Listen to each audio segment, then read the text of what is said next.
Hello guys, welcome to inside movie story. और आज की मूवी डेफिनेटली आपको बहुत ज़्यादा पसंद आएगी।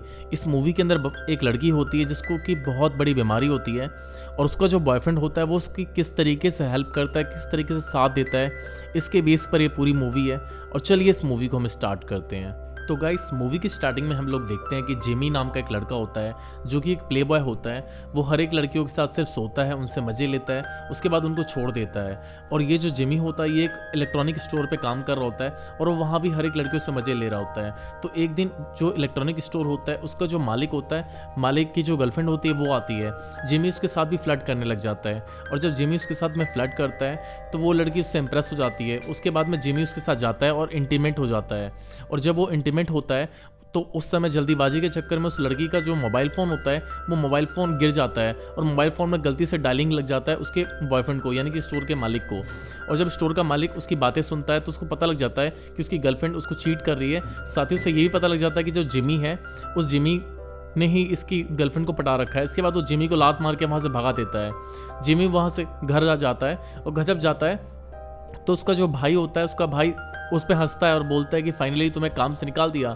इस पर जिमी उसको मुंह बनाता है। इस पर जो उसका जिमी का भाई होता है बोलता है कि मेरे पास तुम्हारे लिए एक जॉब है, और उस जॉब में तुम्हें ड्रग्स यानी कि दवाइयों को बेचना होगा।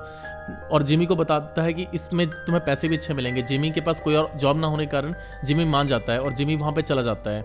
इसके बाद में जब जिमी वहाँ जाता है तो जिमी की जो बॉस होती है, यानी लेडी बॉस होती है, वो बताती है कि पहले तुम्हें कुछ दिन ट्रेनिंग करना होगा। अगर तुम ट्रेनिंग में काफ़ी अच्छे रहे तो तुम्हारी जॉब परमानेंट हो जाएगी। पर जो जिमी होता है वो प्ले बॉय होता है, और जिमी की जो लेडी बॉस होती है वो भी उस पर इम्प्रेस हो जाती है। उसके बाद में जिमी अपनी लेडी बॉस के साथ भी फ्लर्ट करता है, और वो अपने बॉस के साथ ही इंटीमेट होता है, यानी कि उस लेडी गर्ल के साथ इंटीमेट होता है। इसके बाद में हम नेक्स्ट सीन में देखते हैं कि जो जिमी होता है और जिमी का जो बॉस होता है वो बात कर रहे होते हैं मेडिसिन को लेकर, और उन्हें एक डॉक्टर से मिलना होता है। वो डॉक्टर बहुत बड़ा होता है, उसके पास ऑलरेडी बहुत सारे लोग जाते हैं, और इनके पास में बैड चीज़ क्या है कि इनके पास में अपॉइंटमेंट नहीं होता। इस वजह से ये लोग लंबे वेटिंग में होते हैं। बट जो जिमी होता है वो बहुत शार्प माइंडेड होता है। जिमी जाता है और वहाँ पे जो रिसेप्शन पे लड़की होती है उसको इंप्रेस करता है, उसको फ्लावर देता है। इसके बाद में ये आराम से डॉक्टर के रूम में जाता है, और डॉक्टर के रूम में जाके जो एग्जिस्टेंस मेडिसिन होती है उसको वहाँ से हटा देता है, और जो अपनी मेडिसिन है उसको डाल देता है, और जो बची हुई मेडिसिन होती है उसको फेंक देता है। उसके बाद वो डॉक्टर को देखता जाते हुए, उसका तो डॉक्टर जाता है, डॉक्टर को बोलता है कि हमारी कंपनी आपको $1000 दे रही है, और ये एक स्कीम है। इस पर जो डॉक्टर होता है वो भी लोभी होता है, वो मान जाता है, और डॉक्टर उसको अपने साथ अपने केबिन में ले जाता है। जब वो अपने केबिन में जाता है तो वहाँ पर एक लड़की ऑलरेडी पहले से होती है, उसका नाम मैगी होता है, और वो लड़की दिखने में काफ़ी खूबसूरत होती है। बट उसको एक भयानक बीमारी होती है, इसकी वजह से उसके दिल में छेद होता है। और उसके बाद में जब वो मैगी को देखता है, वहाँ पे मैगी डॉक्टर से कंसर्न करती है, और डॉक्टर के सामने ही अपनी ब्रा को खोलती है और डॉक्टर को दिखाती है, क्योंकि उसका जो चेस्ट होता है उसमें निशान पड़ रहे होते हैं। और ये बात जब जिमी देखता है तो जिमी ठरकी होता है, जिमी उसको देखने लग जाता है। इसके बाद में डॉक्टर्स के पास से जब जिमी निकलता है तो लड़की पीछे से आती है, उसको बहुत तेज हिट करती है और बोलती है तुम बहुत ही गंदे इंसान हो, तुमने मुझे इस तरीके से देखा और तुम ठरक भरी नज़रों से देख रहे थे। इस बात पर जिमी से बोलता है कि मुझे माफ़ कर दो, मेरा ऐसा कोई मीन नहीं था, मैं बस तुम्हें ऐसे ही देख रहा था। और साथ ही में उससे उसका नंबर मांगता है, बट वो नंबर देने से मना कर देती है। इसके बाद में जिमी जाता है और उसी के डॉक्टर वाले जगह पे जाके एक रिसेप्शनिस्ट को दोबारा से फ्लावर देता है और उससे नंबर निकलवा लेता है मैगी का। उसके बाद वो मैगी को कॉल करता है, मैगी को बोलता है कि देखो मैंने तुम्हारा नंबर निकलवा लिया है। इस बात पर मैगी बोलती है कि मैं तुमसे इंप्रेस हुई। उसके बाद वो जिमी बोलता है कि मुझे तुमसे मिलना है, बट मैगी मना करती है। बट जिमी दोबारा से बोलता है तो मैगी को लगता है कि चलो मिल जाना चाहिए। मैगी जहाँ पे काम करती है वहीं पे उसको बुलाती है कॉफ़ी शॉप पे मिलने के लिए। और जब मैगी और जिमी आपस में मिलते हैं तब मैगी को जिमी बोलता है कि तुम बहुत खूबसूरत हो, तुम अच्छी हो। इस बात पर जो मैगी होती है वो बोर हो रही होती है, और मैगी बोलती है कि देखो मुझे फालतू की चीज़ें पसंद नहीं है, अगर तुम्हें मेरे साथ इंटीमेट होना है तो सीधा मेरे साथ चलो, क्योंकि मुझे पता है तुम मुझे पसंद करते हो। इस बात को सुनकर जिमी बहुत ज़्यादा वो होता है, बहुत हैरान होता है, पर जिमी मान जाता है। इसके बाद ये दोनों अपार्टमेंट में जाते हैं, वहाँ पर जाके इंटीमेट होते हैं। और जब ये दोनों आपस में इंटीमेट होते हैं उसके बाद में जो जिमी होता है ये उससे अक्सर मिलता है, उस अक्सर इंटीमेट होता है। एक दिन मैगी उसके घर पे आती है, घर पे आके अपने सारे कपड़े उतार लेती है, और वहाँ पर मैगी को पता नहीं होता कि इसका भाई भी आया हुआ है। ये बात देखकर वो बहुत ही फनी सीन होता है। इसके बाद में हम नेक्स्ट सीन में देखते हैं कि जो जिमी होता है उससे एक आदमी आकर मार रहा होता है, और वो वही आदमी होता है जिसका उसने मेडिसिन कचरे के डब्बे में फेंक दिया था। इसके बाद में ये लोग जाते हैं और जिमी और वो जो होता है वो लोग एक जगह पे आते हैं, और वहाँ पे जिमी जो है मैगी को प्रपोज करता है कि देखो मैं तुम्हें बहुत ज़्यादा पसंद करता हूँ, प्यार कर लो। बट मैगी बोलती है कि देखो ऐसा कुछ नहीं हो सकता, मुझे जो बीमारी है उसमें मुझे नहीं पता मैं कितने साल जीऊँगी मरूंगी, इसलिए तुम्हें प्यार व्यार के चक्कर में मत पड़ो। इससे पहले भी मेरा एक बॉयफ्रेंड था, बट मेरे इसी बीमारी के चक्कर में उसने मुझे छोड़ दिया था। इस बात पर जिमी बोलता है कि नहीं, मैं तुम्हें नहीं छोड़ूंगा।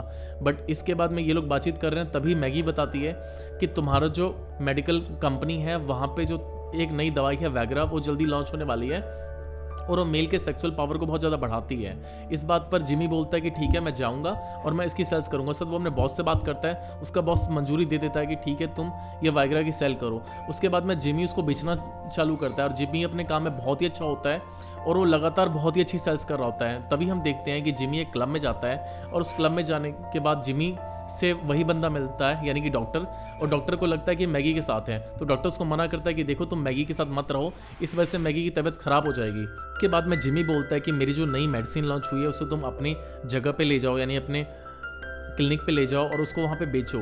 इस बात पर डॉक्टर बोलता है कि तुम्हारे जो साइड में जो लड़कियां हैं इससे तुम पटवा दो, इसके बाद मैं सोचूंगा। इस बात पर जिमी के पास कोई ऑप्शन नहीं बचता, जिमी उसे एक लड़की को पटवा देता है। इसके बाद में नेक्स्ट डे में हम देखते हैं कि जिमी मैगी को कॉल करता है, पर मैगी उसका कॉल का रिस्पॉन्स नहीं करती। साथ ही हम देखते हैं कि जो मैगी होती है, मैगी एक ओल्ड एज के पास जाती है। इधर जो जिमी होता है, जिमी का मन नहीं लगता क्योंकि मैगी उससे बात नहीं कर रही होती है, नाराज़ होती है, पर जिमी उसे लगातार मनाता है और एंड में मैगी मान जाती है रिलेशनशिप में आने से। बट मैगी डर रही होती है कि कहीं ये रिलेशनशिप टूट ना जाए। बट ये लोग साथ में रहते हैं, काफ़ी इंजॉय करते हैं, काफ़ी मस्ती करते हैं। इधर जो जिमी होता है काफ़ी सारे पैसे कमाता है, वो जो वाइग्रा बेच रहा था वो काफ़ी ज़्यादा बिकने लग जाता है। इधर एक दिन हम देखते हैं कि जो मैगी होती है, मैगी की मेडिसिन खत्म हो जाती है। इस वजह से मैगी को काफ़ी बेचैनी आनी स्टार्ट हो जाती है और मैगी की हालत ख़राब हो जाती है। और ये बात जब जिमी को पता लगता है तो जिमी उससे अक्सर अपने साथ ही हमेशा रखता है। और एक दिन जब जिमी अपने कॉन्फ्रेंस के लिए जाता है तो वहाँ पे मैगी को ले जाता है। वहाँ पे हम देखते हैं कि एक जगह पे जैसी बीमारी मैगी को है वैसी बीमारी और भी लोगों को होती है और वो लोग भी वहाँ होते हैं। वहाँ पर वो एक लेडी से मिलती है, उस लेडी को भी यही बीमारी था। और लेडी से जब मैगी मिलती है तो मैगी काफ़ी खुश होती है क्योंकि मैगी को लगता है कि मैं इकलौती नहीं हूँ और भी लोग हैं बीमारी में। इसके बाद में वो जिमी को भी बुलाती है। जब जिमी वहाँ जाता है तो जिमी को एक आदमी मिलता है। वो आदमी बोलता है कि देखो मेरी तो शादी हो गई इसलिए मैं फंस गया हूँ, बट तुम्हारी ये सिर्फ गर्लफ्रेंड है तो तुम इसे छोड़ सकते हो। बट ये बात जो है जिमी नहीं मानता। इसके बाद में जिमी सोचता है कि मैं इसका इलाज कराऊंगा। उसके बाद जिमी लगातार 1-2 हॉस्पिटल, 4 हॉस्पिटल, हर जगह हॉस्पिटल भटकता है उसको लेकर, बट उसका इलाज कहीं भी नहीं हो पा रहा होता है। इस बात पे जो मैगी है काफ़ी नाराज़ होती है और मैगी उसको फाइनली छोड़ देती है और निकल जाती है। बट यहाँ पे जो जिमी होता है, जिमी काफ़ी ज़्यादा परेशान रहने लग जाता है, काफ़ी सैड फील करने लग जाता है। उसके बाद में जिमी का काम में भी मन नहीं लगता। इसके बाद में जिमी फाइनली डिसाइड करता है कि चाहे कुछ भी हो जाए मैं इसका साथ नहीं छोड़ूंगा, क्योंकि मैं प्यार करता हूँ, वो भी अनकंडीशनल प्यार करता हूँ। इसलिए मैं जो भी हो जाए, किसी भी हद तक जाना पड़े, मैं हमेशा इसके साथ रहूँगा। इसके बाद में वो जब घर में उसकी एक वीडियो चलाता है पुरानी, तो उस वीडियो में जो मैगी होती है काफ़ी खुश हो रही होती है और बता रही होती है कि जिमी उसका कैसे केयर करता है। इसके बाद में जिमी भागता उसके घर जाता है। वहाँ पता लगता है कि मैगी बस पकड़ के किसी और सिटी जा रही है। इसके बाद में जिमी कार से पीछा करता है, उसको रोकता है, बस रुकवाता है और जिमी से मिलता है और जिमी को मैगी से मिलता है और मैगी को बोलता है कि देखो मैं तुमसे बहुत प्यार करता हूँ, कंडीशन चाहे कुछ भी हो, चाहे तुम्हारे मेडिकल में कुछ भी प्रॉब्लम हो, चाहे तुम कि जितने दिन भी जियो, पर मैं तुम्हारे साथ वो हर एक मोमेंट बिताना चाहता हूँ जिस मोमेंट में मैं तुम्हारे साथ हूँ। इसके बाद में मूवी यहीं पे ख़त्म हो जाती है। मूवी के क्लाइमैक्स में हम देखते हैं कि जो जिमी है वो सब कुछ छोड़ के मेडिकल की पढ़ाई कर रहा है और उसने दवाई बेचने वाले काम को बंद कर दिया क्योंकि वो एक डॉक्टर बनना चाहता था और मूवी यहीं पर ख़त्म हो जाती है। अगर मैं मूवी की एंडिंग की बात करूँ, एंडिंग एक्सप्लेनेशन की, तो एंडिंग ये है कि जिमी एक बहुत ही प्ले बॉय ठरकी टाइप का बंदा होता है जिसको कि हर एक लड़की के साथ इंटीमेट होने के ख्वाब आते रहते हैं और मेकआउट करने के। बट जिमी जब एक सच्चे प्यार से मिलता है तो जिमी का जो लाइफ का जीने का जो तरीका है बिल्कुल चेंज हो जाता है और वो एक लड़की को लेकर काफ़ी ज़्यादा सीरियस हो जाता है और उसी की सीरियसनेस की वजह से वो अपने काम में भी बहुत ज़्यादा फोकस करता है। इसी की वजह से वो अपने लाइफ में एक अच्छा, ईमानदार और बहुत ही सच्चा आदमी बन पाता है। और यहाँ पे हमें मूवी में देखने को मिलता है कि अगर किसी इंसान को राइट तरीके से प्यार मिले तो वो बहुत सारे अच्छे कामों को कर सकता है। और यहाँ पे ये मूवी ख़त्म हो जाती है। मूवी का मैंने एंडिंग एक्सप्लेनेशन किया। अगर आपको मेरी दी हुई एक्सप्लेनेशन किसी वजह से अच्छी लगी हो तो इस चैनल को प्लीज़ सब्सक्राइब कर दीजिएगा, अपने फ्रेंड के साथ शेयर कर दीजिएगा। Thank you so much.